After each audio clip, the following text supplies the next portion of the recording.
Bismillahirrahmanirrahim. Assalamualaikum warahmatullahi wabarakatuh. Maha suci Allah, segala puji dan syukur kita panjatkan kehadirat Allah.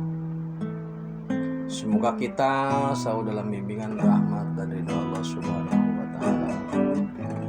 Subhanallah walhamdulillah astagfirullah. Allahu akbar. Kembali bersama saya dari tim Raja Wali Nusantara. Kita sedang membahas kontrak antara pemilik hajat atau Gusti dengan seorang SP. Kontrak antara Gusti dengan seorang IM. Gusti menawarkan melelang satu proyek. Proyeknya itu siapa yang sanggup menjadikan bumi seperti surga? Dengan referensi kejayaan ekonomi kesejahteraan pada zaman Nabi Sulaiman dan kejayaan tauhid pada zaman Madinah Al-Munawwarah Muhammad Rasulullah SAW.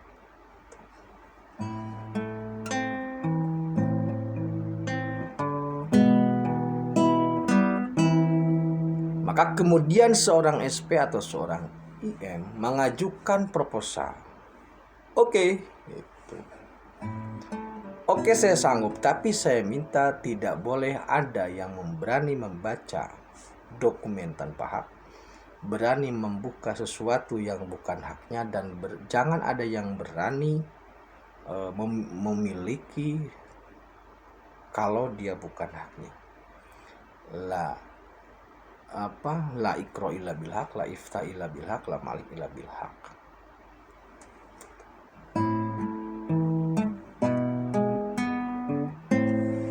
Nah, Satria Piningit Manggung terjadi ketika kontrak ini sudah dilalui. Jadi karena kontrak ini memang memang sebelum suatu pekerjaan dilakukan, memang harus ada kontrak, harus jelas seberapa besar proyeknya, seberapa besar anggarannya. Kontrak ini sudah dilalui, kemudian sedang dilaksanakan. Ketika sudah ada semacam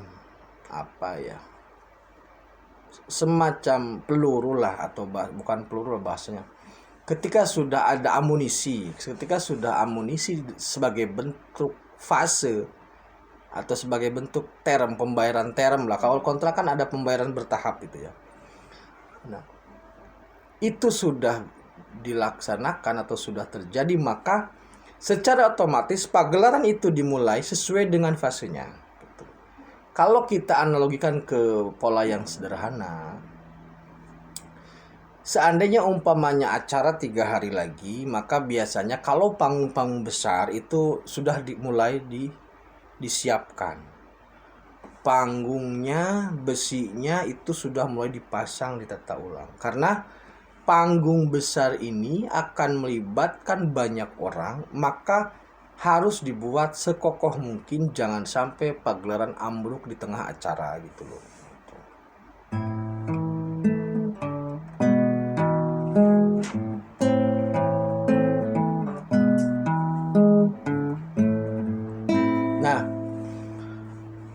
Jadi pastikan bahwa yang pertama itu panggung itu atau persiapan itu sedang dipersiapkan. Itulah kalau dalam bahasa lainnya adalah noto keluarga. Kemudian saudaraku, panggung itu kan biasanya hanya besi, kemudian nanti kan dilengkapi dengan ditutupilah dengan terpal atau dengan itu, kemudian dihias dengan lampu. Intinya satu set persiapan panggung, soundnya, lightingnya, panggungnya itu sendiri harus sudah disiapkan. Jika di aspek realnya penataan ini adalah penataan alam benda mati, alam tumbuhan, alam hewan, penataan alam metafisika, penataan alam ruh, penataan alam malaikat, penataan alam manusia, semua ditata. Nah, ketika penataan ini sudah selesai, maka panggung itu juga siap digunakan. Ini kemudian yang menjadi pertanyaan besar adalah di mana panggung itu akan dibuat dan kapan.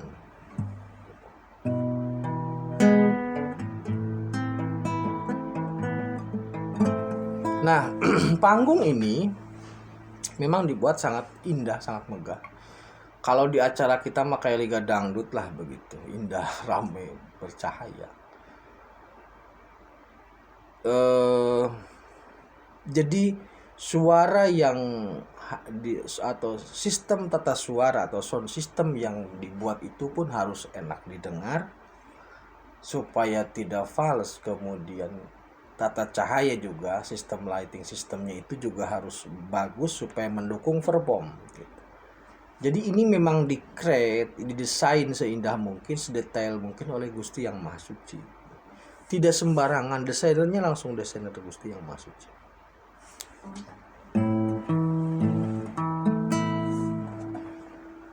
Nah,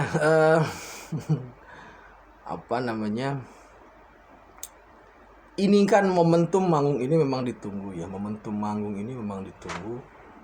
Dan kemudian kapan ini akan dimulai manggung? Ini sepertinya kita harus sabar. Kenapa harus sabar?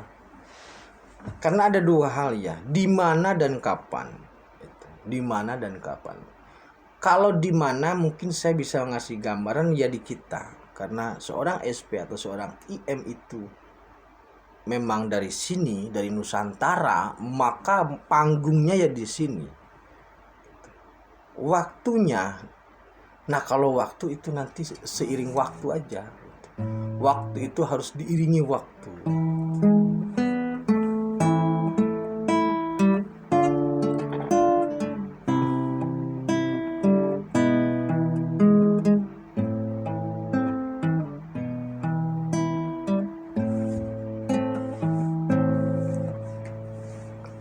Yang bisa saya sampaikan baru pada sebatas bahwa fase persiapan Satrio Piningit manggung itu sedang dalam proses karena kontrak itu sudah terpenuhi. Maka sekali lagi saya menghimbau untuk saya sendiri juga untuk saudaraku semua. Secara umum janganlah kita berani mengambil sesuatu yang bukan hak. Jangan berani membuka sesuatu yang bukan hak. Jangan berani membaca, menganalisa sesuatu yang bukan hak. Karena efek dari itu sangat luar biasa. Ini secara umum juga sama. Pemilik pasti akan melakukan teguran terhadap pihak-pihak yang melakukan hal-hal tersebut. Saya tidak bisa menyampaikan bentuknya seperti apa teguran itu, tetapi teguran itu niscaya ada. Jangankan dari aspek spirit, dalam dunia kita nyata aja, dalam dunia nyata kita, seorang guru, seorang kepala sekolah, kepala dinas sekalipun, kalau berani membaca atau membuka dokumen umpamanya dulu ujian nasional, itu pasti terkena pasal karena tidak berhak. Itu lingkupnya ujian nasional, ini lingkupnya jagat. Maka membuka dokumen tanpa hak resikonya besar. Itu berlaku untuk umum, maksudnya untuk segala hal. Nah, terkait dengan aspek hajat ini, maka 3 kontrak itu mari kita pahami sebagai sesuatu yang luar biasa. Dan jika memang kita tidak terikat dengan kontrak itu, maka sebaiknya menghindari.